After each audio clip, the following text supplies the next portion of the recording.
Hello everyone, Rod over here, hope you're having a great day. So we just had the Apple September event yesterday and Apple introduced a couple of new stuff.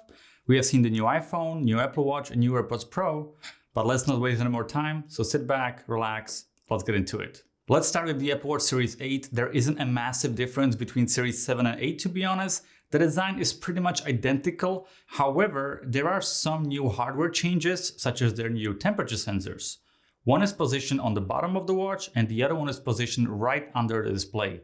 It's supposed to be accurate to 0.1 degrees Celsius and you can see all the results in your health app. Apple also improved their motion sensors inside the Apple Watch Series 8 to support their new feature crash detection. This feature is designed for emergency situations that you hopefully never end up experiencing. But if you, for example, ever end up in a serious car accident, your Apple Watch will automatically detect it and connect you with emergency services and your emergency contacts with things like your location and what happened. This feature is built into the new iPhones as well. With the new watchOS 9, they're also introducing low power mode that can provide up to 36 hours of battery life on a single charge. They can achieve this by turning off some features that are running in the background, such as always on display or auto workout detection. This feature will be available on Series 4 and later versions if you are running watchOS 9. Apple also updated their Apple Watch SE. This is probably one of their best products in my opinion, as it is quite affordable and you do get a ton of value from it. Apple Watch SE also includes their new crash detection, however, it doesn't have an always on display, which is a bit of a bummer in my opinion.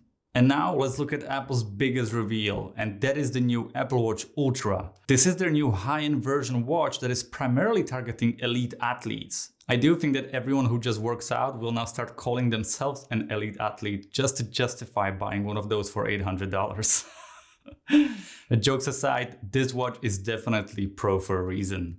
It's made out of titanium, it features a new 49mm sapphire display that is completely flat and has a peak brightness of 2000 nits, which is absolutely insane. It also features a programmable custom button on the side, bigger crown that is easier to use in harder conditions, and free built-in microphones. This new bigger format also allowed them to put a bigger battery inside that lasts up to 36 hours and up to 60 hours on a low power mode, although that feature is supposed to come out later through software update. Obviously, this is a very premium device targeting a very specific group of people. I am curious to see how big it is in a real life and how it looks on people with smaller wrists, as it comes only in one size.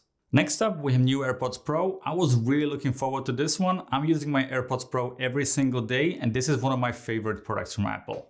They are just super compact and easy to use, so it's nice to see that they did a small upgrade on those. New AirPods Pro includes a new H2 chip and spatial audio. Apple also claims double active noise cancellation capabilities by using advanced computational audio and better placement of their acoustic vents and microphones. One of the features I'm personally excited about is their new adaptive transparency mode. This mode is supposed to dynamically reduce any harsh noise like heavy construction noise, for example. I personally use my AirPods Pro a lot when I'm walking through the city, but I often use the transparency mode to be aware of what's going on around me. But if there is any construction around, it sometimes picks up those noises even more and I can't hear my music properly, so I'm definitely looking forward to this feature.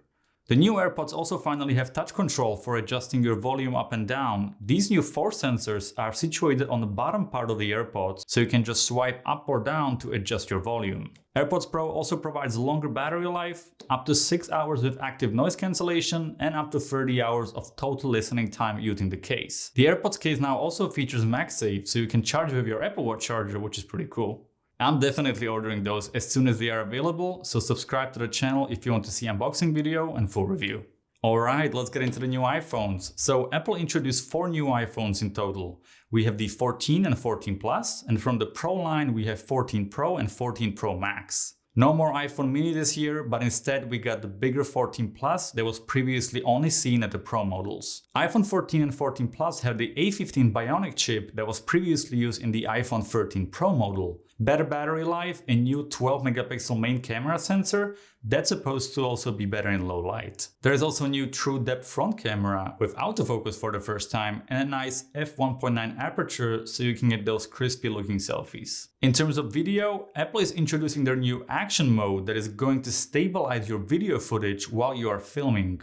So apparently no more gimbals, but honestly, I still think that you might get the best result if you combine both gimbal and action mode together. Now for the bad news in my opinion. So Apple has decided to remove the SIM tray for all US models. They are claiming that the eSIM is much more secure because if someone steals your iPhone, they can't just remove the physical SIM card. Luckily, I live in Denmark, so I'm getting the European version with the physical SIM card. But if I would only have the eSIM option, it would be such a pain in the ass to deal with every time I travel outside of the EU. I always buy SIM cards when I travel to US or Asia as it is just so much faster and more convenient. Now let's jump into the iPhone 14 Pro. The new Pro models are running the brand new A16 Bionic chip that is built using the 4nm process that enables better efficiency while delivering even more performance. Apple also created a new display for the Pro models. It has a thinner bezels around the edges and they finally got rid of the notch. But instead of the notch, they replaced it with this pill cutout that they call Dynamic Island. It also has a new peak brightness of 1600 nits, and if you're outdoor, it can go up to 2000 nits of peak brightness, which is absolutely insane. The new iPhone Pro models also finally have always on display, so you can still see the time and your widgets if your phone is locked or charging. Now let's talk about the Dynamic Island for a second. Apple is finally using this space for something useful, and they create a bunch of smooth motion graphics animation around it that I really like. It can display a bunch of useful information for different apps, such as when your Uber is arriving, battery status, alarm, phone call, or which album is playing at the moment, for example. And if you tap on it, it will take you straight to the app. It's a very smart move from Apple to utilize this cutout more for better user experience.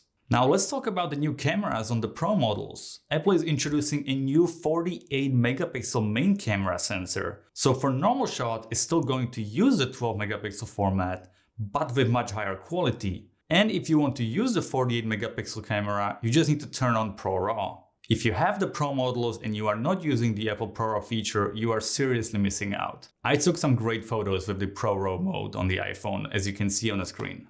So yeah, that's it for the video. I hope you enjoyed this quick recap of the Apple event. There is obviously a ton of new features for all of these devices, but I just covered the most important in my opinion.